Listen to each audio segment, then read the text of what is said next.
Ladies and gentlemen, welcome to another episode of Fuente and Meerapfel present Meet the Professor. Hello, world. Hello. We've got a treat for you today. I hope everybody's doing wonderful on this beautiful Sunday. Ladies and gentlemen, please welcome the one and only Honest Abe. Abe, welcome to our show. Oh, thank you for having me. Great to be here. Professor. Abe, first of all, I've known Abe for many years. When I used to be in the advisory committee, it was many trips we did to Washington to deal with that shit, but that's something we can talk about later. Today, it's a very special day to have, in my opinion, and I'm not saying this because I'm friends with Abe, I kind of like him. Even though we're all scared of him, even Carlito and Jorge Patel said it last week, and I was joking with Abe. But today's a treat also because today is Cynthia Fuente's birthday. So Cynthia, I know you're there. Happy birthday! We all love you. So I know you'll be on the show later. So going into business right away, Abe, you were born in Chicago. So the first question: White Sox or Cubs? Oh, Cub fan all the way. Yeah, even if you had to wait 100-something years. It's just that's a culture in Chicago. I mean, you're a North Sider or a South Sider. You're just born and raised with it. I went to go visit the family one year. It was probably 2-3 years ago, and we stayed in an Airbnb. We have 6 people in my family, and typically we would bring one of my wife's sisters to help out with the kids. So we traveled with 7. So this guy had a great house we rented for about 2 or 3 weeks. And in the basement, he had all the Chicago teams. He had a really nice basement, big TV, got a foosball table, all this stuff. And he had, the Bulls, the Blackhawks, the Bears, and then the White Sox. So before I left, I bought a little Cub emblem and I stuck it on the wall. I put it on the wall before we left. I could imagine. I know. I love the Cubs. Yeah, well, I used to like them a lot. Abe, do you remember your first premium cigar? My first premium cigar, I'm gonna tell you how I really kind of got into cigars. I smoked cigars. We always kind of like had a celebratory cigar after our football games as a senior in high school. But, those were kind of like, the mass market cigars.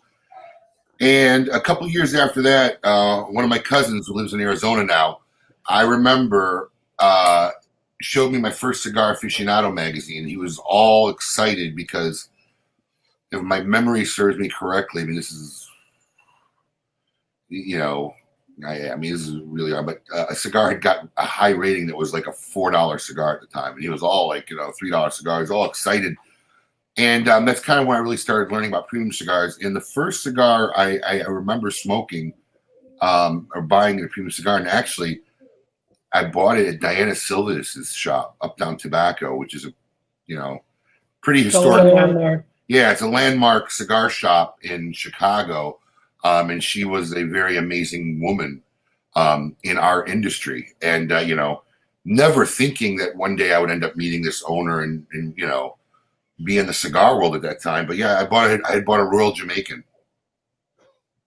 I think that was my first premium. It's funny you mentioned that because we've had some people on the show that actually have said that their first cigar was a Royal Jamaican. So, Abe, what year did you go from Chicago to Miami, and what brings you to Miami, to Florida? I came to Florida on vacation. Basically what happened was I had my own like little graphics business I had started, and I was in my early 20s, and I had a really good product I was selling, but I was a kid, so I wasn't really taking it seriously. Like I'd go out and get a big account, I would make a lot of money, and then I wouldn't work for 3 or 4 weeks, and that would drive my dad nuts, right? So literally drive him crazy. Like, that's not a job. What are you doing? I don't need to work. And then when the bank account would go out low, I'd go out and get another contract, do a big job, and not work for 3 or 4 weeks. So that really drove him crazy. My father's from the old school of happiness is found through misery, so through suffering. So there was no suffering going on, so I couldn't have been doing the right thing. So I ended up working. He said, "Look, why don't you work with me?" But they were in the grocery business. Him and his brother had a grocery business, my uncle, for a good 20 some years. And, just to appease him, I ended up working 3 or 4 days a week just to, keep him quiet. And then my uncle wanted to retire. Next thing I know, I was running the grocery business with my father. And I was a pretty active cigar smoker at the time. It's funny, it's Cynthia's birthday, because I think I mentioned on my show, the first cigar event was in Chicago. And Cynthia was there, and it was Cynthia and Joey Pantaleone and Stephen Fisher. And this is back when I really didn't know much about the industry or business. I was just kind of into it. So I started, somehow I fell into servicing cigars. And it's kind of weird because I just got a text today right before this show, just kind of show you how sometimes it's just serendipity. My uncle had a liquor store, and he knew I was into cigars, and he says people were coming to ask me about cigars. And this is like pre-boom, just at the start of the boom. And I said, well, I know a little bit about them. I mean, my friend's dad at the time was a distributor in Chicago. So I ended up getting this humidor, this big cabinet, converting the humidor for him. I filled it up with cigars for him. And I said, okay, I'll see you next year. I mean, it was like 4 feet wide, 6 feet wide. We filled it up. He calls me back 2 weeks later, says they're all gone. So what? I mean, like all of it's gone. So I got the idea of, I just started doing that all over Chicagoland. I had probably about 30 or 40 accounts at the time where anybody who'd give me 2, 3, 4, 5, 6, 8 feet of space, I would put a humidor in there, fill it up at my cost, and then just come once a month and do inventory and let them keep 15% of the sales. And that's kind of what I was doing while working with my father, while still doing some of my graphic stuff. And then the co-op that we owned the grocery store with, there was another major location. It was a grocery store probably about 4 times the size of the one our family had. And I had done a good job taking over and reinvigorating the family business. They wanted to literally give me that store because I guess it got mismanaged, and they owed the co-op money. So they're basically take over the store, and all you gotta do is continue making the payments. So it really wasn't easy working with my father. So I can't say I liked working with my father. So it really wasn't. And especially because we come from that old school Mediterranean world. So like at this time, I'm like 25. I want to move out of the house, and he's not letting me move out of the house as a 25-year-old man, right? What are you going to move out of the house for? You're going to waste money. You want to go pay rent? It wasn't acceptable for him. So it was very hard to work all day with him and then come home. But I learned a lot working with him, and it was really some amazing years. But I didn't know I really wanted to be in the grocery business. At that time, I was looking to open up a cigar shop in Winnetka, Illinois. And McDonald's was the landlord, and we had literally gone back and forth almost 12 months on just trying to communicate on a lease. And then so I really had a hard opportunity of choice of what am I going to do? Do I do the second? Because I kind of knew if I did the second grocery store, that would be it. I'd be in the grocery business. And I literally came to Florida to visit a friend who had a cigar shop. And it was supposed to be like a 10, 12-day trip. And I ended up never going back to Chicago. That was it. I ended up staying here, and 3 months later flew back, loaded everything I could in my truck, and came to Florida. So what year was your first? That was in 1998. Okay, Jess, the year where the shit hit the fan with the boom. Yeah.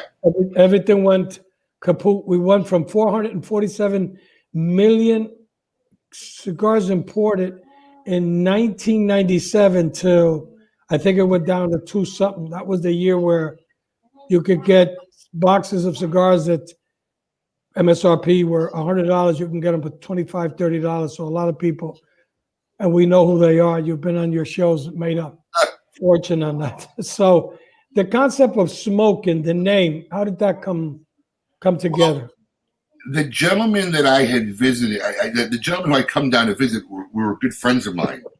And I had met him in North Carolina. Yeah, I met him in North Carolina on a summer. I was on a trip for about 4 weeks where we met with another friend of ours. And at that time, they had come down to open up the first Smoke Inn that was in Tequesta, Florida together. And they wanted me to come down and open it with them. And I had just I was knee deep in my family business. I'm like, I can't come to Florida. So the idea was we'd build a Smoke Inn in Winnetka, Illinois. And when that was falling apart, and then I had the opportunity for the second grocery store, and I went down to visit him because he had opened up the first Smoke Inn in late 1996. I had come down in the summer of 98 to visit. And he at that time, and the third gentleman who was a friend of ours, really wasn't interested in being in the cigar business anymore. He said, just why don't you just stay here? We'll run this business together. And that's what I ended up doing. So I stayed here. I moved in July of 1998. And in August of 2000, he didn't want to be in the cigar business anymore. And then he moved on. Amazing. So question a lot of people, you probably have said it. The name Honest Abe, where does that come from?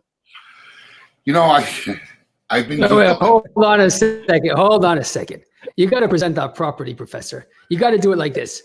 Abe, honestly, why are you called Honest Abe? And before you answer that question, somebody wants to say hello to you. Hey, big man, what's up, man? Good to see you. Happy Sunday. Happy Sunday. Look what I got on my desk. Hey, how about that, huh? I got the pink one. Just came in. Michael Sabin was kind enough to send this to me for my donation, and I guess his wife hand paints these. What a beautiful job she does. Yeah, unbelievable. Gorgeous. Yeah, that's great. I got my little pink here. I was somewhere. It must have fallen off. I have my pink flower. I just saw this incredible documentary about the 1960s. And, it was the story of Mick Jagger, Mick Jagger, all the things they went through, and it was a time of revolution. And I think of what my daughter's doing and what the cigar industry's doing. I think, how we stick together and we fight and we give back. It reminded me so much about going against the odds and doing everything possible to find cures and save people's lives and just join together the community. It's a wonderful thing. I haven't stopped. I can't sleep this weekend. I've seen our show yesterday about 3 times, and I'm still trying to find out where you were going to hit me below the waist, and you were more than kind. I'm kidding you, bro. That's Ybor City, Cuban. That's expressing deep love and appreciation and respect. I got to be honest with you. I received more personal messages, PMs, and even our KMA Facebook page. I received more comments than any other show saying it had to be probably one of the best shows that people enjoyed yesterday. Well, I'm happy to hear that. Really extremely well-received show from all our fans out there. So it was great. Oh, thank you, Abe. Thank you. I'm glad to hear that, sir. So, all right, Abe, now answer the question. Well, look, I've been called many things, good and bad, over the last couple of decades. Most recently Pillsbury Doughboy. So I've been given a lot of nicknames over the years. Jonathan Drew had dubbed me Ming the Merciless. Matt Booth had dubbed me Big Delicious. God rest his soul. Orlando Padron used to call me the Gordo de West Palm Beach. So I think before we got on the radio show, because I do have I don't know if it's a good trait or a bad trait, but I'm just kind of like brutally honest. I'm not the husband. Like, if you want to ask me how you look in those jeans, unless you really want to know how you look in those jeans, I'll tell you. Because I don't know why, but like, I'm wired. If I don't tell the truth, then I feel like I'm doing you an injustice, right? I'm gonna let you go out not really looking right, and because I can't remember who gave it to show, who it was our original producer or not, but I got the name through the KMA radio show where someone just dubbed me Honest Abe, and it kind of stuck. Yeah, without a doubt. Abe, the idea, your show and probably our good friend Dave Garofalo are two of the most watched shows. I think both of you have been around 10 years. You're both great retailers, people who have defended the industry, hard work. You guys started everything from practically without nothing and built, a huge, respectable name for yourselves and for the stores. And you've done a lot of work with CRA, which probably you and Carlito will get into that later. But what inspired you to do the radio show? Honestly, it was kind of like on a whim. I was advertising on a local radio show that was playing at the iHeartMedia station at the time. I think it was Clear Channel. They called it Clear Channel at the time. And they canceled the show here in our area in Palm Beach County. And the program director was a good customer of ours. And he came up to me literally like on a Saturday and said, "Look, you should do like an hour show on mornings." And I think my exact literal words to him was, "I need to do a show like I need a hole in my head." I believe that was my literal phrase at the time. And I had two young gentlemen who worked for me at the time who had worked for Clear Channel, who thought it was a brilliant idea, and they talked me into doing it. We took a 13-week contract to do a 1-hour show for 13 weeks. And by the second week, actually Carlito was our guest. So we have this historic guest, right? I have one of the most profound families on my show, and we just realized, oh my God, that hour was like, because that's an hour with commercial breaks, and we realized we can't really do much in 1 hour of radio time. So at the end of those 13 weeks, and we got such amazing feedback from people who watched our show, we looked to move, and we moved to another station that had a 2-hour slot for us. And that's where we kind of, when we went to Clear Channel, we got thrown in a radio studio, and they walked out of the room. Like, there you go. Didn't know nothing about radio. And I was very fortunate enough to have a good mentor when I went to Seaview Radio. It was a guy named Joe Ranieri, who really took his time to teach us how to reset a show and certain techniques on broadcasting, because none of us were educationally trained to be, broadcast journalists. So that helped a lot. And then it just kind of grew from there. And I think the key to the success of our show was early on, I wasn't as well known as my company, and myself wasn't as well known today. So I was able to do a very good job of keeping the entity of the show not merged with my company, because I wanted people to watch the show for the value of the show, not as a medium to promote my cigar business. So for many, many years, when we would have guests on our show, our producers would explain to them and say, "Look, we don't talk about smoking, don't mention smoking," because I just wanted people to take it seriously as a real show, and that effort has shown off today, because I have a lot of retailers who are fans of our show. They actually play our show in their lounges because they like the quality of the show. We want it to be an entertainment show. We don't really report news. That hasn't been our stick. We don't do cigar reviews. That's not our stick. I really was just trying to take the awesome experiences I see happen every day in our cigar lounges, where people sit and they converse and they talk about life. And, if you sit in a cigar lounge, everything is talked about. whether it's a little bit of politics, whether it's a little bit of sports, whether it's a little bit of your family life, your wives. It's just a great venue for everybody to converse. So we were trying to recreate that in a program on a Saturday morning. And I think that's been our key to our success. It's not a promotional show to promote our business or our shop, though nowadays pretty much everybody knows who I am and they know I'm tied to Smoke Inn. They know I'm tied to KMA Radio, but the legitimacy is already set in. So it doesn't negatively work against us anymore, I don't think. But I think that's been the key to our show is we really wanted to stand alone as a legitimate show.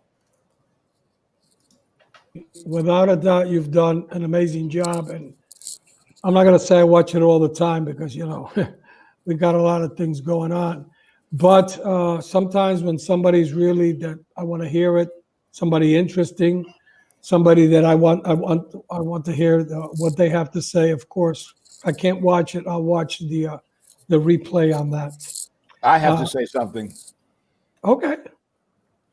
Do you remember, Jeremiah, when you mentioned that you wanted to put a show because we're all locked down and we're all getting seriously depressed and we want to reach out to people? What's the words I said? I need a show like I need a hole in my head. Right? And, That's right. hey, Professor, we don't know how we got into this, but I think we should listen to Abe, who has 10 years of experience, and see if we can get some tips from him, how we do these things. We improve and we're trying our best and everything. But, Abe, we agree with you. The platform is exactly that. It's about stories, about life. And I think that that's been one of your great successes is that you could go back and watch any of your shows. And I've been going back. I saw one that blew me away with one of my greatest heroes. And from Ybor City, I have to be honest. I'm not honest Abe, but I'm honest Carlito. One of my greatest adversaries, but one of my greatest heroes. I mean, he was my number one customer, but the one that I banged the heads with the most, Mr. Lou Rothman. Lou Rothman. Yeah, I love him. I love Lou. He knows I love him and everything. Yeah. And we've had, it's just like I said, Lou, you're doing your job. I'm doing my job. And but when I saw him on the show and everything, he is one of the most brilliant men and one of my real heroes that I ever met, and he was our biggest customer for years. And I'm going back to when he was in Manhattan. And we go back a long time. I have the highest respect for him. To see him on the show and to have an opportunity to have all this history documented, it's priceless. It is. Maybe not as much for you or for me, but someday for my son, my daughters, or my grandchildren, or anyone who's watching the show who's in this industry, who has a love for the Leaf, to go back and see the real superheroes, the ones that were there before we came, the ones that really open up those difficult, that build the roads, that build the railroad, that started the Pony Express, that really took the industry to where we're at today for us to enjoy. We sometimes put blinders on, especially, us who've been in the industry for decades. And, one thing the radio show has taught me, because I know we're sitting here talking about Lou Rothman, but believe it or not, there's a whole generation of people who doesn't know who Lou Rothman is. I understand that. So, if anybody's out there listening now who doesn't know, Lou Rothman was the founder of JR Cigars. I mean, literally like the first catalog company who paved the road for every other major online retailer and catalog company. So, honestly, he achieved most of the firsts in our retail side of the industry. So I've been blessed enough. He's down here 5-6 months a year. So we've had him on the show 4 or 5 times, and I love getting him on because I don't think we could have enough shows where he could tell all his stories. No, he's a genius. Yeah. He's a true genius. Yeah. And with his jeans and his white T-shirt, Lou, he's a genius. Most simplest dressed man. Absolutely. Guy. We go out to lunch, and you know what he eats for lunch? He wants a hot dog. Oh, I know. That's just Lou Rothman, and he's awesome.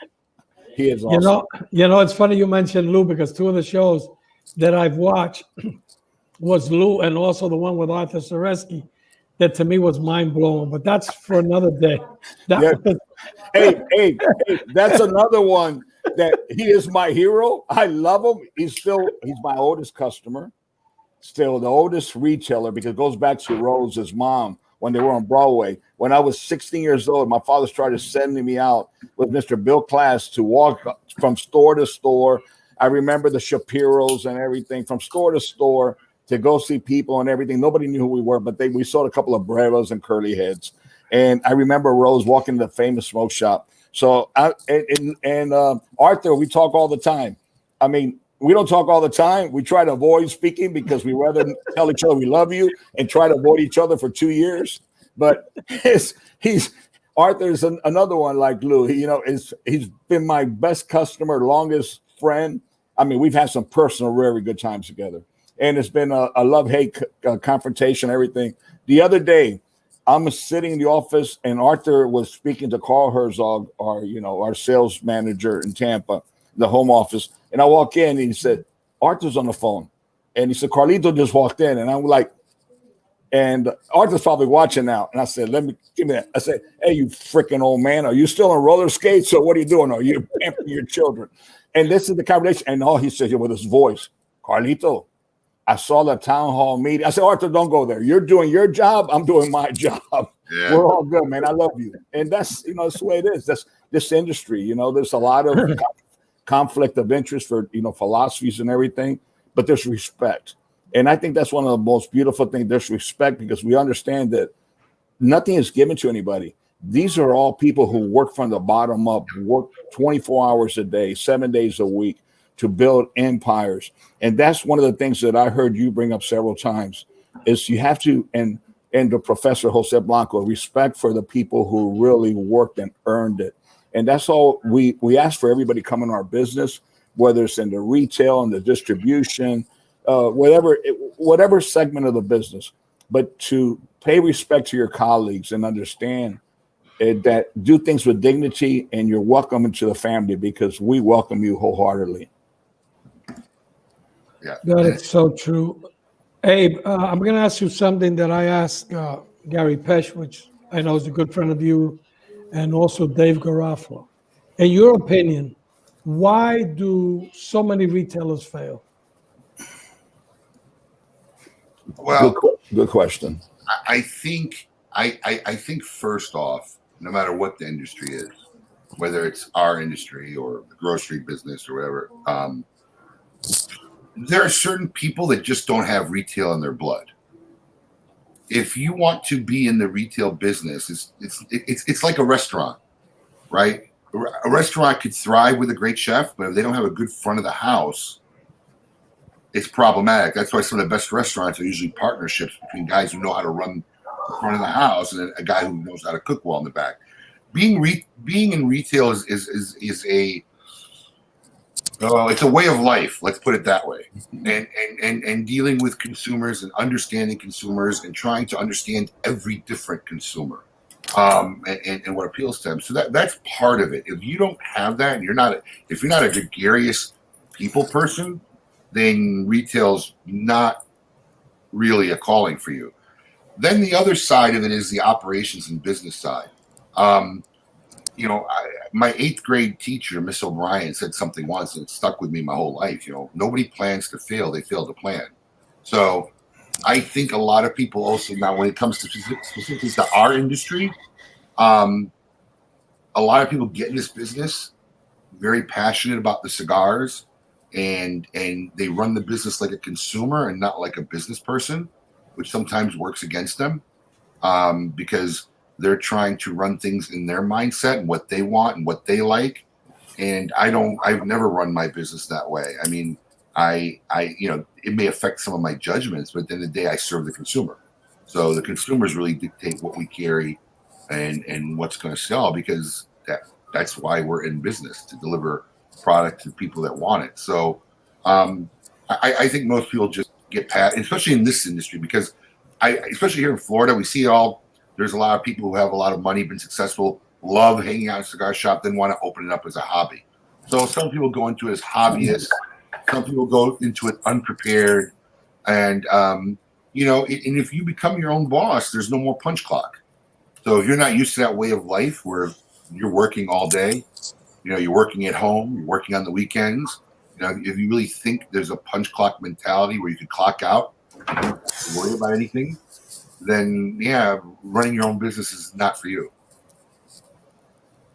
Definitely. Abe, you have, since I've known you, been very involved when it comes to taxes smoking bans, CRA. We travel a couple of times to Washington.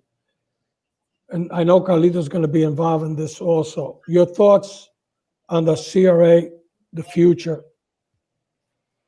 Well, I mean, I'm not sure. I haven't been involved in much in the CRA on a back end side. You know, we support Glenn all the time with our big event we do every year.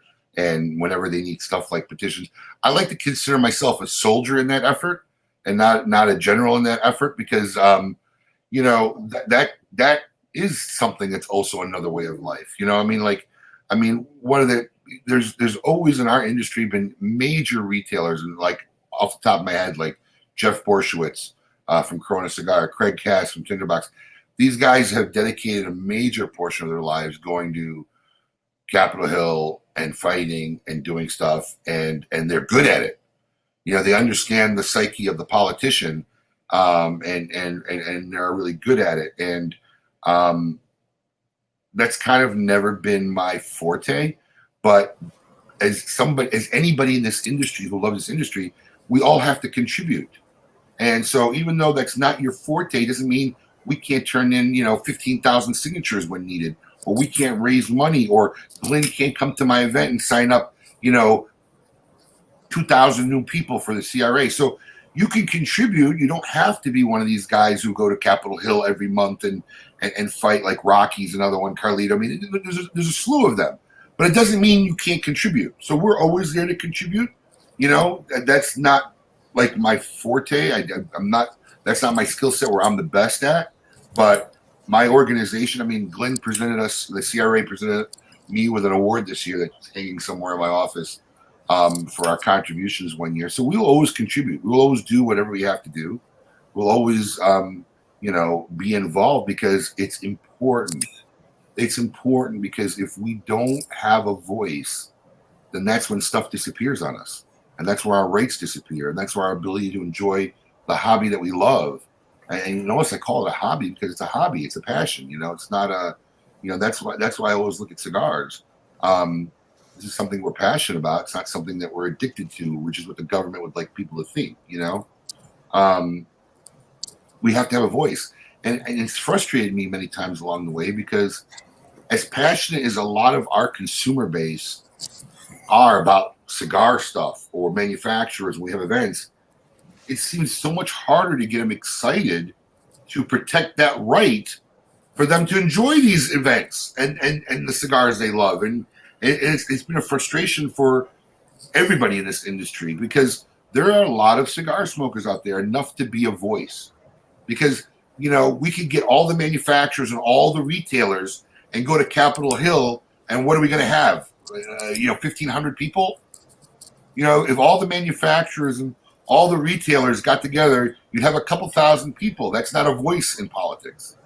We need to get to 500,000 cigar smokers to have a voice in politics. That's when they'll listen. So it gets frustrating, but we can't stop. And it's something that has to continually be part of what this industry always has to, maintain and work at. Abe, in behalf of CRA, I have to give you another name. I know that you're good in nicknames, but this is a name that really fits you. Dependable Abe. Oh, thank you. You've always been there for the industry. You've always shared your knowledge. You continue to do that through your programs. And you mention all these incredible people who are active today, but remember, we can't forget the past. And you brought someone to my mind for one reason, because today's my sister's birthday, Cynthia Fuente's birthday, October the 18th. And many people refer to her as the first lady, whatever it is. But there was one first lady, one pioneer, the one that crossed from the East Coast to the West Coast on that Pony Express, who was a fighter for the industry, Miss Diana Sylvia Skitz. Oh, we cannot forget who the lady. She was fighting, but years ago, many years ago from the beginning. And she has been an example to all of us. When I was hiding, when I didn't want to get involved, I didn't understand what we're going to face in the future. And when you hear people like her, I hear her voice and her lessons, and people like Lou Rothman and so many other people, Edgar Coleman Sr., where we're going to face in the future. You know, we thought, no, it's never going to happen. It's never, you know, we're okay. And it's, you know, they came in our backyard and they started throwing bombs in our house. And I just want to say, you have always been there. You've done so much for everyone. I just want to say thank you on behalf of the CRA. Diana, I don't know if you caught the beginning of the show because Chicago. That's where I went and got my first premium cigar. She was definitely a historic lady in this industry, without a doubt. She was probably there chomping on a cigar, dressed with boots above her knees, black boots, and she had her Harley Davidson there, you know, with her dark glasses. No one ever saw her eyes. But I tell you one thing, I saw her eyes. I was that close to Diana. You know, she just was. Everybody was afraid of Diana. I was. Oh wait, I was intimidated by Diana. Sure. So I got to know her. She was the most lovable. Listen, my way started. I started putting on pounds when I met Diana. She started bringing me pounds of chocolate. Okay. Oh yeah. She had the chocolate shop next door with her daughter, and she was amazing. But you know, we talk about. I think that's what's important about these shows. Not to forget the past. And remember people, and I bet her daughter's listening or someone right now, they probably got tears rolling down their eyes. She was a real leader in the industry. And as a retailer, she was president of the RTDA back then. And she was always a voice. Without a doubt. For those who have tuned in late today, we have with us, and this is a tip that my good friend Abe gave to me. I told Carlito. We're learning little by little. We have on the one and only Honest Abe, one of the most charismatic and successful retailers, not only in the state of Florida, but all over the states. And it was funny, I was telling Abe, because on the show the other day, Carlito and Jorge Padron said, we always feared Abe. I don't know why, because I never feared him, but I guess that maybe I'm tougher than the Jorge and Carlito. I don't fear Abe. I love Abe. I know. But you know what? It's just that's the image that Abe has brought upon himself. You know, with all the things he does, you know, he has. I don't know how he does it. One day I got to sit with him. I got to learn. He does these visuals with him. You know, like he's like a destroyer walking down and everything. And I start watching these things. I go, man, this guy's a genius. How does he do this? It's probably his girls that does it all. You know, probably. I think he's beyond that. You know, that generation. And then children keep you on your toes, technology-wise. But you know, I watch that, and then I can't sleep at night. I'm having nightmares. You know, and I keep seeing Abe coming out of a genie lamp or something. But no, it's all from respect and love. You know, and I repeat it again. If we didn't have such a respect for you and everything, we wouldn't joke around. And I welcome people to joke with me because I know there has been a relationship, a respect built over many years that you could joke around because you admire somebody. And you know what? In life, if you don't use humor and you don't, I saw something about a couple of years ago. I watch Fox News a lot. I don't want to identify myself, but I watch Fox News a lot. And I remember seeing an interview with President George W. Bush and his wife. They're being interviewed, and they talked about Bono, how he got to meet Bono, this and that. And I remember one time how, you know, there was this big thing. They got involved with a charity and a big cause in Africa. And that's how they became friends. And I remember President Bush says, you know, Bono and I, you know, as his Texan accent, we became friends, you know, and I needled him and he needled me. And that's, you know, that's what we do. We needle each other. But that was, I never forget that. And of course, Laura Bush was this beautiful emerald green dress, always elegant and everything. But I never forget that. I needled him and he needled me. So we became friends.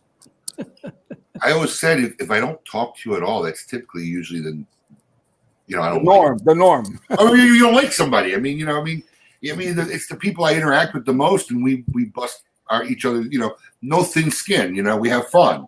Yeah. But you know, if like I don't interact on any level, then that should be more concerning than if I said something funny or picked on you. Listen, we don't speak for years, but if my phone rings and your name is on the ID, I'm shitting in my pants. Something went wrong. Okay, no, not true. You know? No, not true.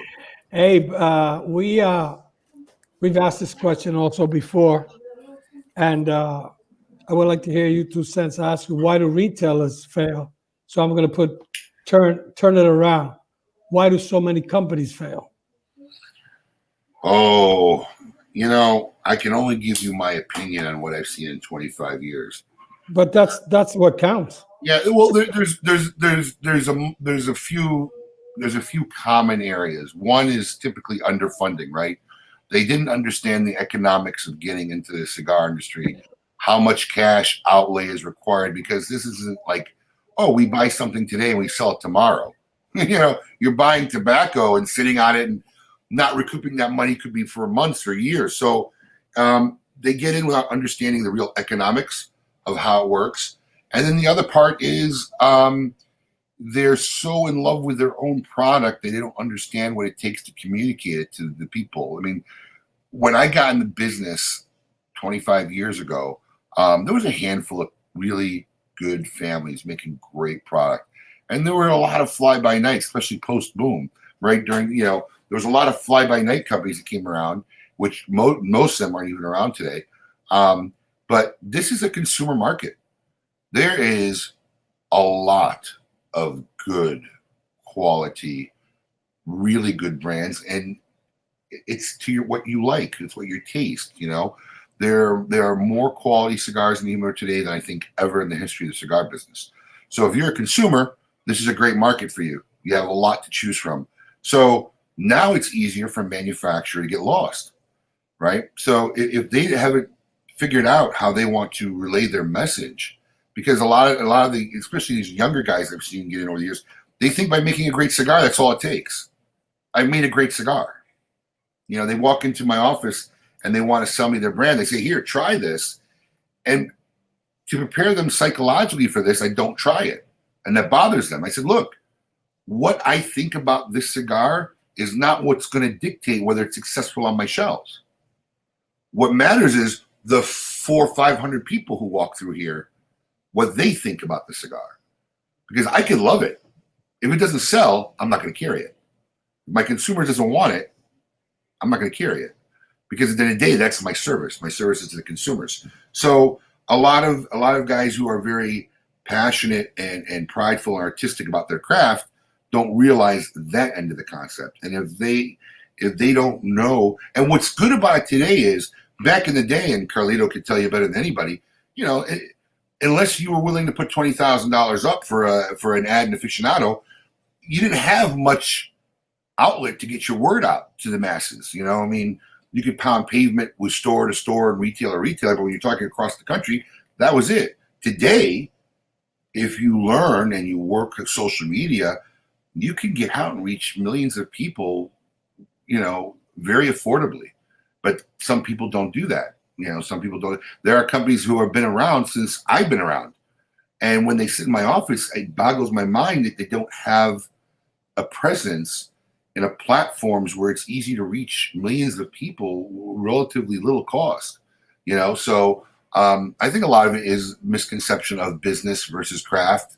And there's other machinations, understanding how to protect the brand, how to protect to build a brand that will withstand time. Because look, there's a wheel of life. So a lot of companies do need to work with the big guys, but they need to work with the big guys in a way because there are times where they just need to move a lot of inventory. Some brand didn't go, and those are the guys that will help. But you need to do it in a way where they don't hurt you and come back and ruin your brand if you let them buy too much. So there's a lot of mechanics to it. It's not like a really simple answer, Jose, but there are mistakes. And like everything else, I was blessed enough to have some really lucky, good mentors along the way. And one of my first friends, and we talked about it yesterday, was Sal Fontana. And early on, he really went out of his way to introduce me to a lot of good retailers.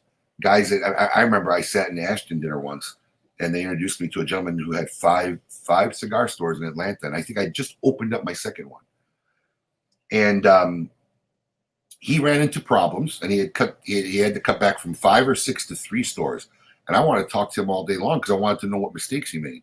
What caused you to grow and then now go back to 3 stores. And I think in another 3 or 4 years, all his stores were gone, and different people had bought them and whatnot. So, you have to look to people who've gone down the road before you. And Carlito talked about it. If you have to understand the road that was paved before you, and don't be afraid to talk and ask. I mean, we're just getting ready to open up a warehouse for our fulfillment, for our mail order business. And I've never had a warehouse. I've never worked in a warehouse. I don't know anything about a warehouse. But you know what? I have some very good friends in Orlando who opened a warehouse a few years ago. And I'm pretty sure in the last 2 years, they've learned a few mistakes and better ways to do things. And I called them up and, it was, Jeff and Tanya Borschwitz, and Tanya was great. We spent a whole day together, our families, and Tanya took me to the warehouse, showed me how they work things, how things have worked for them. And, if you're afraid to do that, it's hard to really learn. All right. Abe, are you ready for the most decent part of our show? I don't know. Ladies and gentlemen, Abe, welcome to the hot spot. Oh, what's up, man? Look who's that. What, Abe? How is it going? I'm not even sure which question to ask you anymore because you've answered them all. Uh-oh. Well, that means I've done a good job then. Yes, you always do a good job. I'm actually gonna say this because I'm actually quite honored that I feel like you are kind of my mentor. Oh, thank you. So it is fabulous that I'm able to work with you guys, and you're fabulous. I heard that you had a fabulous show yesterday as well, so I'm gonna have to catch up on that. So first of all, let's see. I think that, Abe, if there was any other place, any other thing that you would be doing, if it wasn't in cigars, where would you be? All right, that's a good question. That's a good question because I think everybody kind of thinks that, and I think in another life, although I don't like. Can I answer that for you, or would that be really indecent? No, I can see exactly where you'd fit in perfectly, but I don't think I'm gonna. Tell me, Jeremiah, what do you think? Go back to answering the question before I get kicked off the air here. No, listen, I think that's a better question for the hosts. What do they think I'd be doing if I wasn't doing cigars? I think you're right, Abe. This is great. Now that's the hot spot. All right, Jeremiah. No, let's do it. Okay, Jeremiah, where would you see Abe? Running for the president of the United States of America. I'm so not a politician. Oh. Okay, so Jose, what does Jose think? Where does Jose think Abe would be? No hablo inglés. He's pleading the fifth. Have you ever seen the movie Twins? Yeah. I see Abe as running a chain of kindergarten to take care of children and making sure everything is good, making them happy, take it to the next level, the most sophisticated, high digital, all the high tech performance, education, health. I see Abe as being someone to take care of all the youth and all the children. I see him as the man, the person that can make it happen. That's how I see Abe. Abe, is that what the Pillsbury Doughboy is? I guess so. Well, you know what? Who didn't like Pillsbury biscuits when you're young and everything? To me, and you know what? When I saw the movie Ghost, and you see this thing that everybody's afraid of, all you got to do is put your finger right there, and it's just so fluffy and everything. You just want to hug it. That's funny. I think if in another life, I would have liked to have been involved in directing and making movies. Awesome. I like telling stories. I think telling stories goes back to it's an art and you got to enjoy it. And I remember some of the best times growing up. My dad on New Year's Day, because he'll just finish playing like a big family annual poker game they used to do every New Year's Eve. The men would play through the night till like 10 in the morning, and then he'd come home and then he'd just tell us stories about how he grew up. And storytelling is an art, and I've always been a movie buff and look for stuff. I'm always critiquing when I'm watching movies. They should have used that camera. It was terrible, or continuity errors. I always catch the continuity errors. Right, the head was on sideways in the previous scene. Right. So I'm not a big fan of Hollywood and the Hollywood lifestyle and people, but I think that's something I really would have enjoyed in another life. I like it. That's awesome. I think you'd be great at it too. Along with Valerie helping you. Yes. Well, we have fun with it, making our videos for our business. So I get my little director's time. I sit with the guys and I help the editing and cut and fade. So I get a little bit of that, outlet. Hey, awesome. You know that recently we had a ruling from the courts, and I've been on a lot of shows after that. My 2 cents on that, it's like Carlito says many times, we have to forget a little bit about the past. But my personal opinion on this is that people have to forget about their own personal agendas. Some people have to get off their high horses. Some people have to put their egos aside. So with this ruling that we've had, which is simply, in my opinion, that we've won a small battle, how do you see this? And what, in your personal opinion, do you think companies should do? You know, Jose, this is one of the biggest problems we have as an industry, is that not only are we segment, but it's legitimate segmentation. You know, it's not like an egotistical segmentation. There are different aspects to the tobacco industry where the premium cigars is really a different small niche, and unfortunately the smallest niche of you know, the tobacco part of the industry. And it's very hard. There have been issues where we've kind of been aligned, but on major issues we're not aligned. I just think at the end of the, you know, the bottom line is that we believe in our message and what premium cigars are, how we differ, what makes it different than other aspects of the tobacco industry, and that voice has to continue to move forward, and we have to continue to work on sending that message and trying to get these people in government positions who don't understand. I remember very depressingly sitting in, I can't remember which politician's office it was. It was a great trip. We had taken one of the few trips we had gone up. I remember Jeff Borshowitz was there, and there was a few other people. And that day we actually got to meet Marco Rubio at the time, many years ago. But we were in one politician's office, and we're showing him two packages, a very ornate, artisan, you know, crafted looking cigar box, and a box of, you know, a mass market machine brand, and they don't, in their mind, they don't see it any different at all. It's the exact same cigar. It might as well be a pack of cigarettes in their mind. And that's something that, you know, we really have to continue to work to try to get through these people to understand the differences in the product. But look, any win is a good win. There's no such thing as a bad win. So we just can't just say like, oh, okay, great, and now rest on our laurels. This is a time where the full court press has to continue. And hopefully a win like this may motivate some people who haven't been that involved or felt, you know, compelled because they felt it was a lost cause, where they'll see, hey, there is some light at the end of the tunnel. And if we can make this voice bigger and make louder sounds, you know, we may get to where we want to get to. I mean, or at least get to a place that we're comfortable to exist in. I don't think we'll ever get to where we want to get to anymore. I think that train has left. You know, we're going to end up somewhere, but we want to end up in somewhere where we can exist in a reasonable fashion and continue to do what we all love to do. I agree. You know, unhindered most, you know, with the least amount of hindrance possible. Very well said. Carlito? Well said. No, it's absolutely right. Maybe it's a little too late. And that is, the industry is divided. It breaks my heart that it is. But that one thing I want to say is that, you know, he's mentioned some of the people. He mentioned, you know, the Craig Cast, Gary Peshes and everything. But we can't forget someone who he mentioned earlier, who was the original leader, and he was a warrior gladiator for CRA for the most important part, and that's Jeff Borshowitz. Jeff Borshowitz is always fighting, he's always ahead of the game. He is really a true warrior. So to Jeff, I take my hat off. And I really believe that we've accomplished a lot.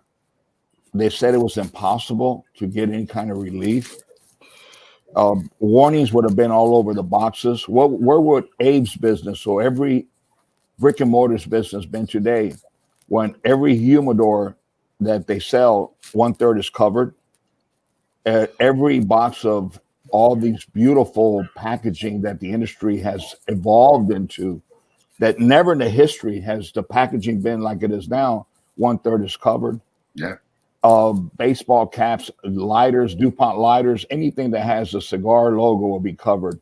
Where were his business? Who's going to buy a luxury product, a gourmet product to give to a gift for some kind of promotion or graduation or a wedding that is covered and is giving you all kind of information that it's become a billboard for the government, as Mr. Glenn Loop has said.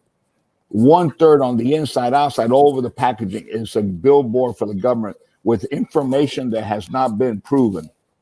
So we have accomplished a lot, and it hasn't been easy. It's taken a lot of years out of us, but I believe that together, I'm just optimistic. I believe that together, that if people support, we've had so little support when you put it in comparison in relation to the size of the industry of premium handmade cigars.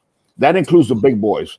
That includes Altidas. That includes STG. Yep. That includes Swisher, who makes handmade cigars and everything. We get this support from them. This support. And I hope they're watching me, because I've told them this in their face. And we talk about respect. They're my colleagues. We have respect, but I have a voice. Yeah. And you know what? They won. They don't have warning labels on their boxes now because of the CRA, because of the PCA. And I know they say and everything. And I don't want to get a lawsuit tomorrow, so I'm not going to tell you the rest of the story. You figure it out. But I know they would love to really put me on a stand, and I would love to say the truth. I've been in front of the biggest giants, Rothschild and Mondavis, and I walked away victorious. I'm not afraid to say the truth. But I believe more than ever, we have to protect the brick and mortar and mom and pops. You have people like the Boutique Association with all these people, with Kerr, with Dr. Coffee. Everybody belongs to be in this industry. Everybody deserves a right to live the American dream. So, but I want to say also that, because it brings out so much emotion to me, because we've been there fighting for so long without the necessary support. CRA, in the very beginning, the intention was to have a consumer organization, not a manufacturer's organization. You already had the CAA. The idea was to bring people, that's why we started, bring consumers, and the board will eventually be turned over to consumers, the voice, which Abe touched on, which is the most important thing. There are tens of thousands, hundreds of thousands of consumers, not just people in the industry. The government may look at us and we're protecting our businesses or our livelihood, but consumers are protecting their right as Americans to enjoy a legal product. And there are constituents that their representatives listen to. And that's what CRA was intended to do. And unfortunately, like he says, I think somebody said that it's an 80-20 thing. Unfortunately, a lot of retailers support, yes. And a lot of retailers say this, listen, there's nothing we can do. This is going to go away. This is never going to happen. Or somebody else will fix the problem for us.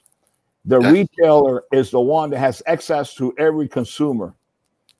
They should be encouraging every consumer to become a member and get involved and explain to them why. And if that would have taken place, we would have forget about the past. I've said it many times. Moving forward, that has to take place. Every retailer's got to get involved. Every manufacturer's got to get involved to protect the rights of the entire industry. It's like Mr. Professor says, it's my 2 cents. Well, that's an accurate 2 cents. And I think the frustration is when you don't have people who want to act. I mean, that's what we have to try to get as many consumers to understand. But it's that complacency. You're absolutely right, Carlito. You got people. My friend, for how many years? How many years has the RTDA, the IPCR, and now the PCA existed? And they're trying to destroy it, to separate us, divide and conquer. They're listening to this program because they listen to you. I'm sure every retailer is listening when they saw all the social media that you're going to be on, because you're a leader in our industry. They're listening to this, and I hope they hear my voice, because we're going to unite, and united, we're very strong. And all we ask is you to join us and be part of us. Forget the past. Let's smoke a cigar together. Let's have a drink together. Let's hug each other. But let's do it for the same purpose. Let's not do it with hypocrisy. Because all these people see me, they hug me. And then I know that if I get pneumonia, they're drinking champagne. I know that. And it's okay. You're doing your job, and I'm doing my job. And we both respect each other mutually. Abe, you've been doing for many, many years, and I've gone to 2 or 3 of them, the Great Smoke. So I think you have today an opportunity to give thousands of people that go there every year. I think every year it's getting bigger. The venue is bigger. It's better. I think on time, you've just looked into all the little details and just want to bring something new to us. So can you give us a preview of what we can expect for the next mega event you're going to be doing? Well, this is a landmark year for us, and I guess everybody in the world, right? It's the year that mega events just kind of got canceled. We were very fortunate to have had our event this year, right before the majority of the country's shutdowns began. But it's something I've been very, very proud of. It was an idea that started 15 years ago. 300 people, maybe 200, 300 people in a courtyard. Carlito was actually one of our guests at our very first one. I remember the poor guy baked in the sun. We had no tents. I got pictures of it. We had no tents. It was out in the courtyard. He had just gotten he'd just gotten there, and he had no hat, and the sun was baking that day. But it's something that we've done to really just kind of create something passionate for cigar lovers. It's been tied to a charity from year 1 and 2. It was Clarence Clemens from the E Street Band, Bruce Springsteen's E Street Band. He was our honorary guest, and we raised a lot of money for the Home Safe. It was an organization here in South Florida. For the last 5 or 6 years, we've been doing it for the Kids Cancer Foundation here in South Florida. But I think why our event has grown from a one-day local, mostly local event to really now an international event where we have people who come not from only all over America, but from other countries, and we get about 3,000 people to the event, is because we always rooted it about experience. It wasn't about, don't get me wrong, we want to sell cigars, but that's always been the ancillary thought process. We want to make one of the most best experiences possible so that people would think about this and talk about this for months after it's gone. And that's how we started out early on. I didn't care how much we lost. We lost money probably the first 2 years easy. I wanted to make sure that people went home and talked about it for 4 or 5 months. And we constantly change it. And every year we have a team. We sit here and talk about the event afterwards and what can we make it better next year. So that's been part of our efforts, never leave it still, because we're gregarious people by nature. We talk about experiences. I've said this before when I interview people from jobs. One of my favorite questions is, what do you think we sell for a living? And of course, 95% will say cigars and bar drinks, but that's not what we sell for a living. Exactly. It's the ultimate product, but that's not what they leave here talking about. If you smoke an 858 at my shop or an 858 at the shop down the road, it's the same cigar. So what is it we're selling at the end of the day? We're selling an experience. From the moment they walked in, to how you greeted them, to whether you remember what they smoked, to whether you helped them find a new cigar that this guy loves. That's what it's about. So now we're poised with this Great Smoke event, 15 years. I do not want to cancel it. And the trend is there's been a couple virtual, some of these companies who have had mega events who have canceled have done virtual ones. And that's not what we're about too. Basically their virtual events is this, what you're looking at here, some people talking on a screen, and they sell a package. So it really put my team to the test to sit down and figure out how can we do something that will still be an experience-driven event without having all 3,000 people in one room. one area, which, when you get 3,000 people, you got experience no matter what. Just being around that many people who enjoy what you do is an experience. So we're attempting to do something really crazy. And, it's out of my comfort zone because it involves a production team out of Atlanta. And they're right now around the country doing a whole slew of stuff. So when we have a question, sometimes it's a couple of weeks before I can get an answer. And that gets my nerves all rattled, because, we just don't know. We've never done this before. So basically the best analogy I can give to this, because sometimes I think of things that are so crazy, I can't verbally say what my head is imagining.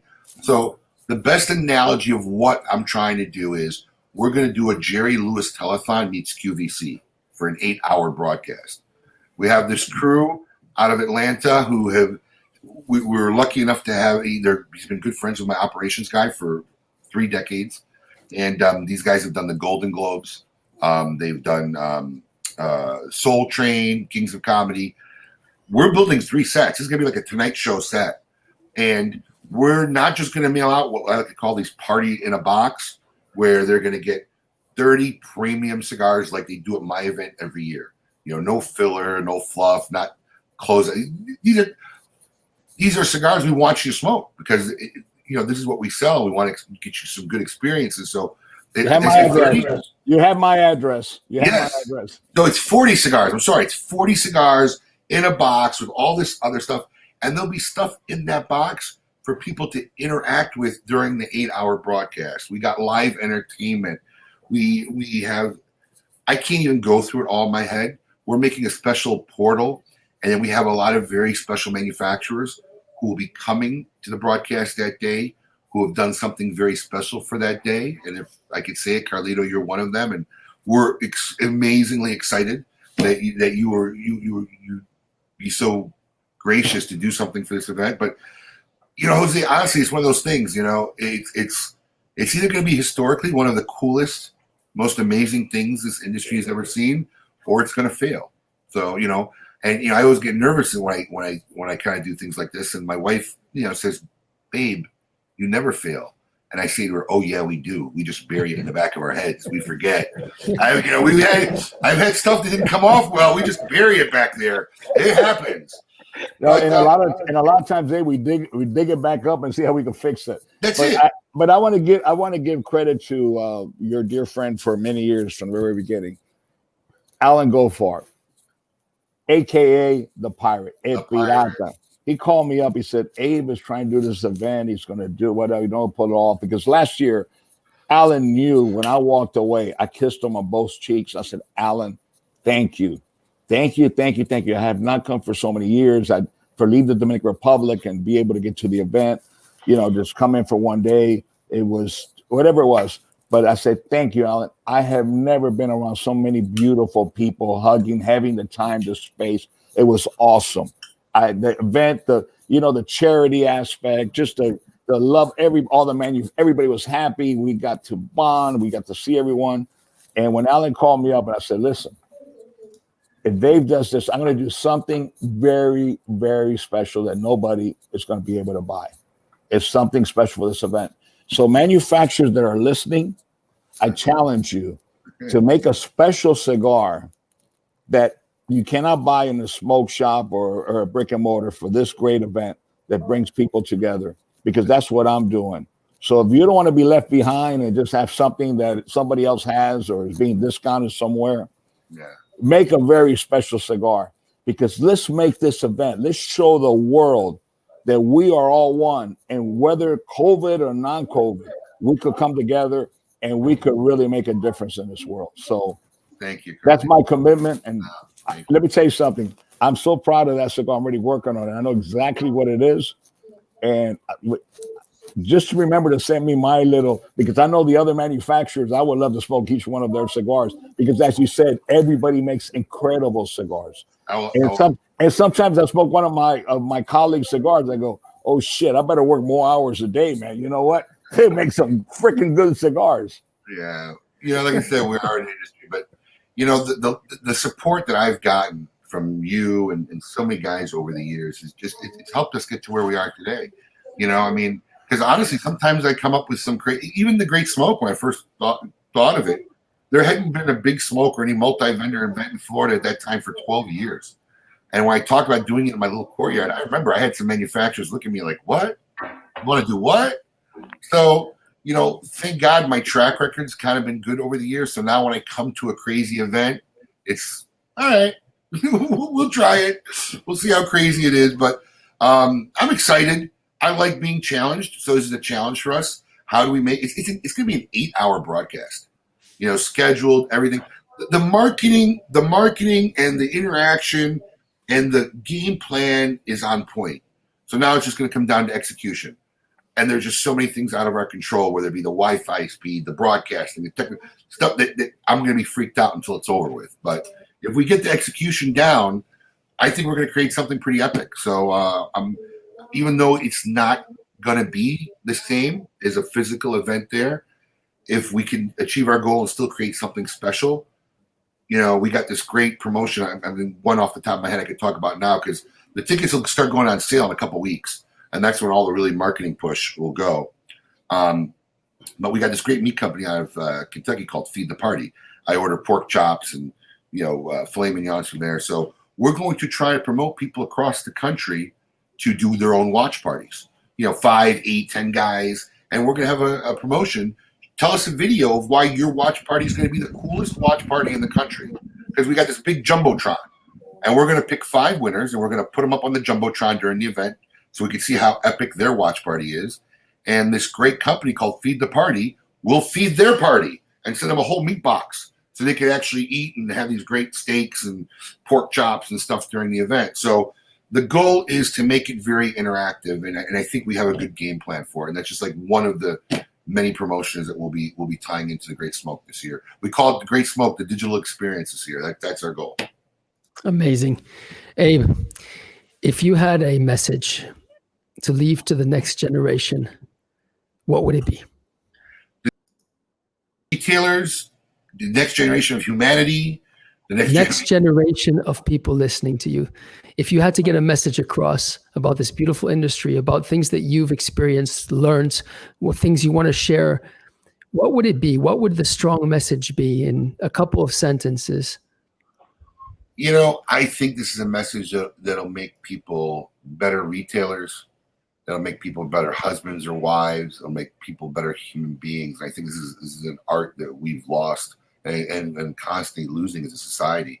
Is one of the gifts that I've been blessed with having, which has made me not only good at my job, but good at fortifying the team that I work with every day. Because I'm blessed with a great team of guys, men and women, beautiful people that help me run this, machine on a day-to-day basis. But the skill set is knowing how to communicate with them because, everybody's different. I can't talk to everybody the same way. I can't interact with everybody the same way. And I think we stopped being concerned about other people and, why they may think a certain way, they may act a certain way, and we just become solely concerned on how we feel. And I don't think you could really be a good human being if you don't learn to understand why somebody thinks or feels a certain way. Because until you do that, you don't know yourself. And you won't, and this is whether it's politics, whether it's me dealing with an irate consumer. I interviewed a young man the other day because I call it depth of vision, right? It's how far down the road can you see? Not everybody sees. Guys like, Steve Jobs and Bill Gates, they see miles. They see a future that the average human being couldn't conceive of, right? So I call it depth of vision.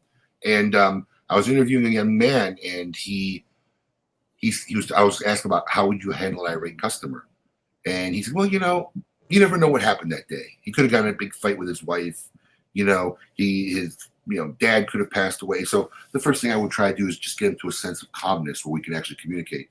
And that was one of the most insightful answers I think I've ever gotten from somebody sitting on the other side of my desk, because he looked beyond the moment, not what was going on right here and then. He went further down the road and said, who knows what was going on in his home life. So I think when it comes to just business, life, relationships, I'm very blessed to have a very great relationship with my wife. And it wasn't easy. We had to learn to really communicate with each other. I mean, because communication is a skill. It's just, especially if it's intimate and deeper, which when you work with people, I mean, I spend more hours with my team and my staff than I do with my wife on a weekly basis. I'm here more. So that's intimate communication. So I think for all the upcoming generations, stop being, so self-focused, because if you have a better understanding of your surroundings, which includes the people in it, you'll be able to relate better in the universe and have a better understanding of why people are the way they are. I mean, I think it's the best advice I can give my kids every day too. Abe, thank you very much. That was a precious answer to my question, and one which I think many people are going to cherish and listen to over and over. It was beautiful. Thank you very much.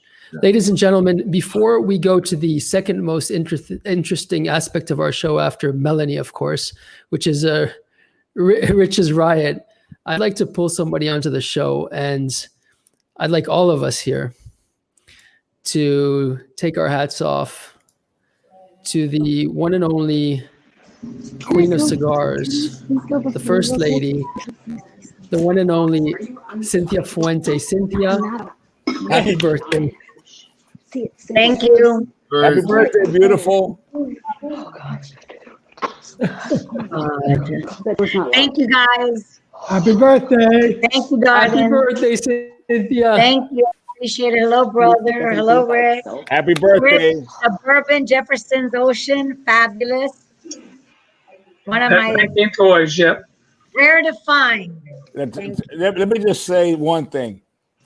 I'm so proud to have such a baby sister who's loved with the whole world. I've never seen a 40-year-old look so young. God bless. We got good genes from our parents. Hello, Abe. How are you? Many more wonderful birthdays, Cynthia. Many more. Thank you. I was just commenting that I remember we were at a cigar dinner, and it was you and your wife were sitting together at the table. We had a wonderful evening. Yes, it was one of the dinners. I think it was the Ashton dinner, maybe. I can't remember, but yeah, it was one of the think it was the Ashton dinner. Yes. There's been so many dinners, but I think it was. I know. Yes. But happy birthday. Thank you. I hope you get treated like the queen you deserve today from everybody. Thank you. I have been. I have so many wonderful friends from all over the world, an extension of our family, our cigar family. And so everybody's been beautiful. It's nice. I know my daughter Christina's birthday was on the 7th. She goes, Mother, it's so nice when people reach out on your birthday and you know how much you're loved. And it's nice to make that extra effort when it's somebody's birthday, just to give them that little phone call. But to my cigar world, thank you. And it is a wonderful birthday. Libras, we're Libras, that's for sure. How about you, Abe? When's your birthday? My birthday's the 4th. It's coming up. Okay, the 4th of November. 4th of January, sorry. Oh, January. Okay, all right. Yeah, I'm a Capricorn. Yeah. Okay, that was a wonderful show yesterday. And thank you to the cigar world, to our cigar nation, for everybody coming together and helping Liana reach her goal. Abe, your generosity, everybody's generosity. There's no words to express, but it's a tribute to what a wonderful industry we're in. I just can't imagine being in any other industry, honestly. Like they asked you that question, if you would do something else. There's nothing else that I would ever want to do other than what we do. Yeah, God forbid I might have been a grocery store guy still. Oh. But that's okay. That's okay. I used to date a guy when I was a teenager. We worked at his grocery store. We all had to put our part. Carlito, remember the Captavillas? Of course I do. But a legacy of Tampa, the Captavilla. Yeah. We all had to put our part. La Teresita. I worked in the butcher and the cashier, everything. And it was fun. Good experience. My father is a journeyman butcher. Yes? Yeah, he's a journeyman butcher. So. Wow. Yep. Many years in the grocery, many holidays. I never knew what a holiday was until I moved to Florida.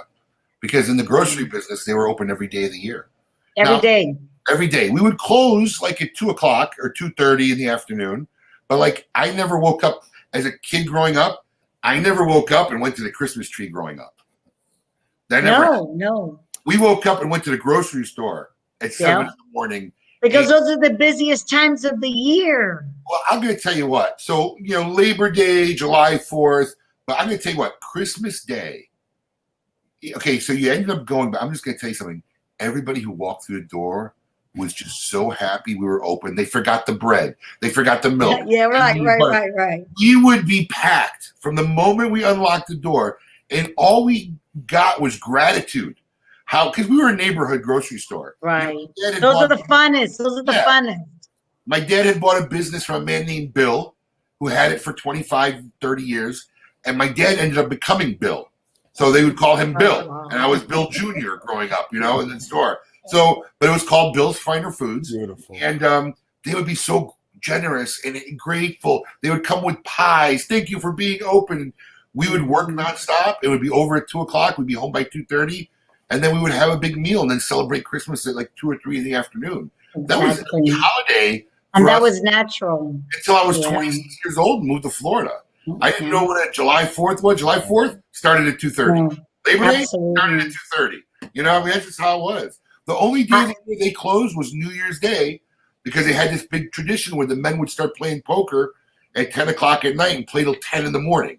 And that was like the only day of the year growing up where the family grocery store wasn't open. There wasn't open. Yeah. I can relate 100%, Abe, because I dated this guy, Alfred Capdevila, for 4 years. And when I was a teenager, and they had a grocery store, they still have it in Tampa. And there were 4 boys. And those parents made them work so hard. So the 4 girlfriends, in fact, Carlito's, Liana's mother, old guy's their first cousin. And we had to work so hard. All summer we were there, but the father would reward them so well. So we used to go to the best restaurants on a Saturday night. We'd all get together in this orange truck they had, because of course my parents didn't let me go out unless I had 15 people as chaperones. But nevertheless, it was the greatest thing. And we used to have to put the prices on the cans, make the Cuban sandwiches. Make the sausage. But I look back at it and I think it was such beautiful memories. Yeah. And this is a family, like the smoke shop, like you've created, and the brick and mortars, all the smoke shops, a community, a family. And the grocery store is the same in these aspects. You got a double whammy with that one, You got free meat and you had free cigars all your life. So you know what? It comes with perks also. That's true. I know it, but I love it. I'm grateful. Hi, Melanie. Hi, beautiful. Oh my gosh, you look gorgeous today. I was just I was just watching you, and I wanted to say happy birthday. Thank you, Melanie. I love you. Thank you so much for everything you've done for us this year. You have been amazing. Oh my God. I've enjoyed every bit of it. The industry is resilient, our cigar industry, and we always make it work one way or another. Girl, I'm still have a little bit of pink action going, and I got my stinky pink ashtray, my pink nail polish. We're still doing that October Breast Month awareness, right? Absolutely. 100%. You know why? Because nobody else is talking about it. So we're talking about it. Well, I told Liana, I'm still in pink. And today I'm going to enjoy some 4 Roses bourbon, and because it has a pink rose for Liana. Beautiful. For the breast cancer. Please tell us what else. How else are you going to celebrate your birthday? What now? Yes. How else are you going to celebrate your birthday? You got any awesome, amazing gifts? Did you get what's your cigar list of the day? Oh God. Well, I'm going to enjoy my beautiful Between the Line. I love my Between the Lines. And, since yesterday, they've been dropping flowers off at my house. Wow. My daughter, my nieces and everything. And then later we're going to get together. And, my house is filled with flowers. But I love flowers. I can never get enough. And Mechi and Jose gave me this most beautiful, cake, but it's flowers. It's absolutely beautiful. They sent it to me. Everybody's been very, very, very thoughtful. That is so amazing. Well, I'm so happy for you, and you deserve it. So thank you, God. It was a beautiful message. And Jose texts me bright and early in the morning, 3 o'clock my time. I love it, Jose. Thank you. Thank you. You all are wonderful. Meet the Professor has been such a fabulous show. It's brought so many people together. And Abe, I look forward to going down to Miami and to being part of your next big show. Love And to have you. our event next year with Alan. Love to have you. Absolutely. Melanie, Thank you guys for including me. I know you're driving down from North Florida to South Florida, and I know you're with the Patel brothers and the boys. Please do not stop off in Tampa. Whatever you do, if you put my sister together with the Patel, you got a nuclear reaction, and she has to be early in the morning at work. We have a meeting early in the morning. Oh my God! Nobody parties more than the Patels, and that includes Nimish, of course. Those guys got some stamina. Hey, they got it going. Then my baby sister, Cynthia Fuente, she is the party animals of party animals. I didn't mean to have that Definitely reputation. danger. I have to say, if I may, today is Satya Levine's birthday. He and I share a birthday together. Oh wow! So Happy birthday, Satya! Yes. Happy 40th. birthday to Satya. I love you, Satya. Right? So Satya and Jeannie got married January the 22nd in Miami. And of course, we were all there. And it was one of the best weddings ever. My brother Carlito, Robbie, all of us, Suzanne, we were all together. The best pictures. And we we were in the honeymoon suite to 8 p.m. in the morning. 8 a.m. 8 a.m. 8 a.m. in the morning. Everybody was in the honeymoon suite. We didn't even give Satya and Jeannie a break. And Rocky ordered all of this food. I think he ordered the whole meal, the whole restaurant. That was it. That was the after party. Champagne. The after party. That was great. The poor honeymooners. I don't think they probably won't never forget that night. That was great. But you know, that's what life is about, bringing people together and the memories, and that's what you hold on to. So I just wanted to say happy birthday to Satya too, and to all the Libras out there. Happy birthday, Christine, as well, my daughter. Guys, thank you. Okay, continue. Abe, I appreciate everything you do for us, and thank you for being on our show. Okay. I like Melanie. I want to rehear the show from yesterday. People have been messaging me saying that is one of the best, that Carlos was at his top, and you. Well, it was definitely going to go down as one of our most epic shows, without a doubt. Down in history for sure. All right. Happy birthday. All right, go, thank you, Jordan. Thank you, brother. I love you. Okay, y'all continue. I'm here with the messages. All right, guys. Happy birthday, Cynthia. Cynthia, good night. Okay. Now, Rich, it's your shot. And make sure you do a homage to Cynthia's birthday. You got it? Oh, without a doubt. I did, getting ready for Halloween. I know I was in the green room before the show went live, and Abe was saying he was out hunting for Halloween costumes. So I did this costume many years ago. So this will not be my costume. My mustache is a lot lighter, as is my hair. But the last time I did that was about 20 years ago at a party with Frank Seltzer, and he and his wife were Groucho and Harpo marks. But Abe, I want to make you feel right at home. Abe, clean up on aisle 6. So, Cynthia, happy birthday. We've spoken a couple of times already. Satya, happy birthday to you. Tell my high school pal Robbie that I said hello. Abe, you're honest. So what do you think of my shirt? Paisley? Yeah, but it's got pink in it. I got to do the pink part of the Paisley stuff. I'm a Paisley guy. I like Paisley. Oh, good. Carlito, last week, a friend of ours dropped in for a while, Ambassador P, and you mentioned that he was always traveling in the car and never flying. And that reminded me back then that I don't think Lou Rothman flies. I think Lou drives everywhere without flying.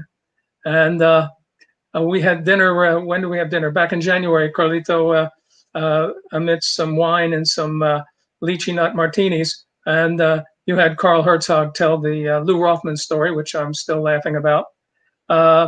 Abe, the retailer you were thinking of, I believe, in the Atlanta area was probably Todd Trahan, who had a number of stores back then. It was. It was.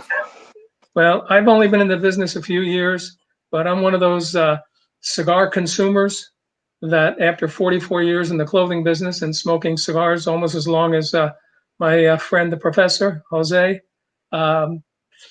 somehow I got lured into this business. Part of it had to do with a fellow by the name of Enrico. And Enrico and Carl Herzog were kind of like the guys that gave me the impetus to say, okay, I'm retiring after 44 years in apparel. So let's take a look at what I do on my spare time anyway, smoke cigars. So that's been great. For today's story, a good friend of mine is a general practitioner. And it comes up every couple of years where all these companies send their people in for physicals. And he's in his office and he's ready to do an examination. And he has this lovely lady and say, take off your blouse.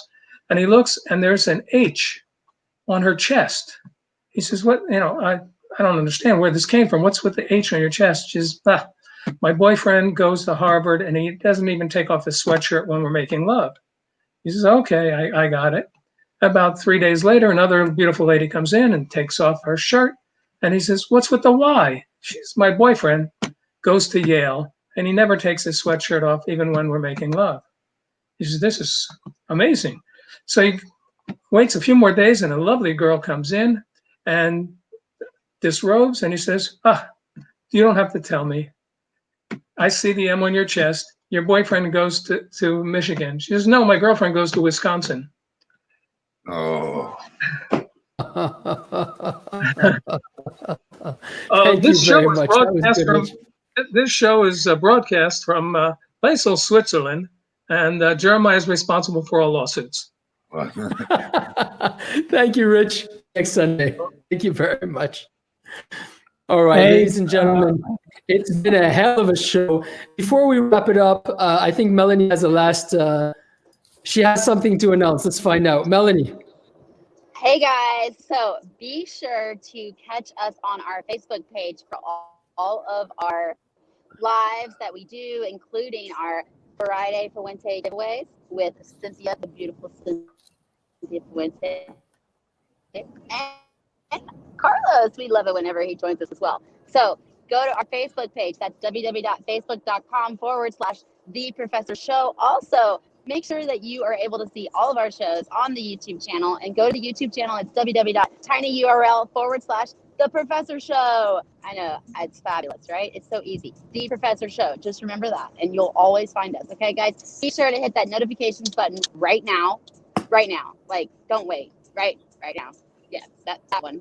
Right there. Good job. Okay, hit that notifications button so you're always going to be able to see us. And we love you and we appreciate you always. Thank you every time that you allow us to come into your living room or your computer or your car and be with us. We love you guys. Melanie's the best. Thank you so much, Melanie. And make sure you drive safe. All right, ladies and gentlemen, we're going to wrap it up. Abe, it was an amazing time with you today. We blew the records on time. I don't think we've ever had a show that lasted this long. And no doubt it was one of the interesting ones we've had. And you've done so much to make sure that that happened for us today. Abe, this was truly inspiring. It was a lot of fun. I'm sure Carlito and Jose would like to add a few words before we wrap it up. What can I tell you? I mean, we had talked about in the beginning, the first three retailers we wanted to have on. And definitely, when we mentioned Abe, Carlito said, but of course, and I've known Abe. And to us, it's more important, like we've all said, Carlito, Jeremiah, myself, to let people know the hardships, the inspiration, what makes somebody successful. Because like Abe said, you have in our industry tobacconists, you have also the hobbyists, the people that would go to Abe's shop and think it's easy and they don't know how much hard work it is. So to put in 25 years, like Abe has done, like Gary Pesh has done, like our good friend Dave Garofalo, and many others that, we can't mention them all, just tells you and those who are listening and want to get into the business, we encourage people to get them in the business and people to smoke more. But you really have to figure out what you're getting into. It's not easy. Is it the greatest industry in the world? Absolutely. And I've said this a million times. You're not judged by the color of your skin. You're not judged by your religious belief. Whether you're smoking a $3 bundle cigar or a $50 cigar, it doesn't matter. This is the greatest industry in the world. But that said, you really have to know what you're getting into.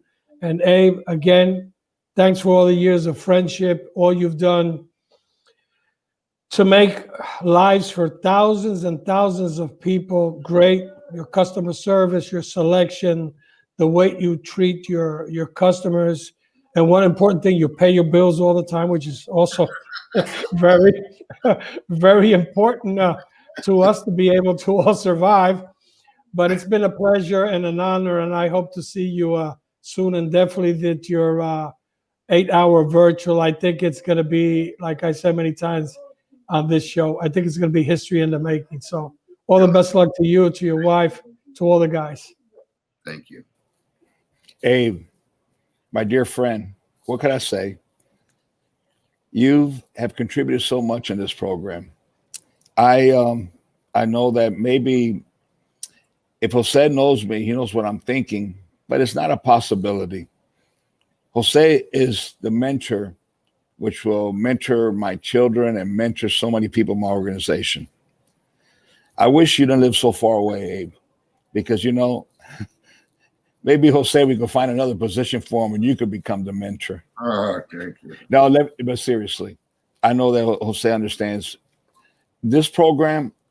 I want my children to see. I want my headquarters to see. I want the people in my organization to see, because you understand this business as well or better than anyone that I know in the entire industry. And you're an educator. You're an educator, and that, I believe, is the biggest contribution that one could give to our community. It's to pass down information, to share information. More than sharing the love is to teach by example.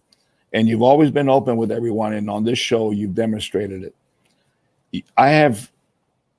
You have reinforced so many things that I've wanted to hear for so long from so many people. And my friend, I have the highest respect for you. I have the highest admiration for you as a leader in our industry, as a father, as a friend, as a person with values and integrity, and for setting the example for so many people to follow. I am so grateful that you took your Sunday, I know as a Sunday of family, and I know what family means to you, to spend these hours with us and the entire world. God bless you, my friend. God bless your family. I wish you the very best. And I look forward to many, many more years of a close friendship, and to build that friendship day by day, and to have the opportunity to reach out to you and call you and just shoot the shit, or chit, like we say in Ybor City, CHIT. Shoot the chit, man, and to learn and continue to learn from you. You got so much information. You got so much knowledge. You're a credible human being. You will always be that lovable Pillsbury Doughboy in my heart. I love you, Abe. God bless you. Yeah, of course, man. I love you. Thank you very much, Abe. Well, if I could just say a few things before I go. First off, it was an honor to be on the show today. This is such a great show. I think even in something as awful as a pandemic, there's always good things that can come out of something. And productions like this, the fact that there's a show like this, that more people in the industry are doing shows like this, I think is a wonderful thing. I've been always a strong proponent. If anything that helps spread our passion is good for us as a whole. And, you know, life is balance, and Sunday is family day. But this industry is my family. So it's a balance of being where you need to be at the moment. And you said a lot. I mean, I got goosebumps. Look, I don't know if you can see it on the camera, but I got goosebumps listening to what you said, Carlito, because I came in this industry at the age of 26, 25, you know, and I was blessed in the fact that one of my first people, my mentors, was Sal Fontana. And I believe I'm a sum of all the parts of the wonderful people I've influenced me and I've been exposed to along the way. People like you, people like George, people like Jose, people like Julio Aroa. And the list goes on and on. I've been doing this 25 years. I'm sure there's people I've forgotten along the way, but I'm a sum of those parts. Lou Rothman, I've tried to absorb as much knowledge as I could. Like Jim Colucci. I mean, they're all just coming to mind now as I'm thinking all these amazing people in this industry who have fed me knowledge and history of this business. And, I hope to keep it forward. I hope to pay it forward. I hope to pay it forward to some of the younger guys coming in the industry and keep it going for many years to come. So once again, thank you for having me on. I think this is a great show. I love what you guys are doing, and keep it up. The people in this industry and the fans and the community and the cigar lovers all over the world benefit so greatly by things like this. Ladies and gentlemen, humble, emotionally intelligent, honest Abe. Abe, thank you very, very, very much. It was a true honor and pleasure having you on the show. Thank you. Thank you. Honor was mine. Jose, our guest for next week. Well, again, Abe, thanks a lot. Tremendous show. I know we're going to get on our YouTube channel a lot of people to see this. That you can be sure. Next week, we're going to have a good friend of Carlito, Jeremiah, myself, someone that I've known for many years, somebody who has done a lot with a lot of people in the industry to fight for the rights to smoke. Our dear and good friend, Mr. Lito Gomez from La Flor Dominicana. So tune in next week. It's going to be a fabulous show with Lito, and he has a lot to talk to also. That is going to be a hell of a show. Ladies and gentlemen, thank you very much for tuning in to Fuente and Meerapfel present Meet the Professor. Make sure to meet with us next week, same place, same time, for a wonderful show with Lito Gomez. In the meantime, take care of yourselves and of others. And remember, if you don't do it with passion, don't do it at all. Goodbye for now. Bye-bye, everybody.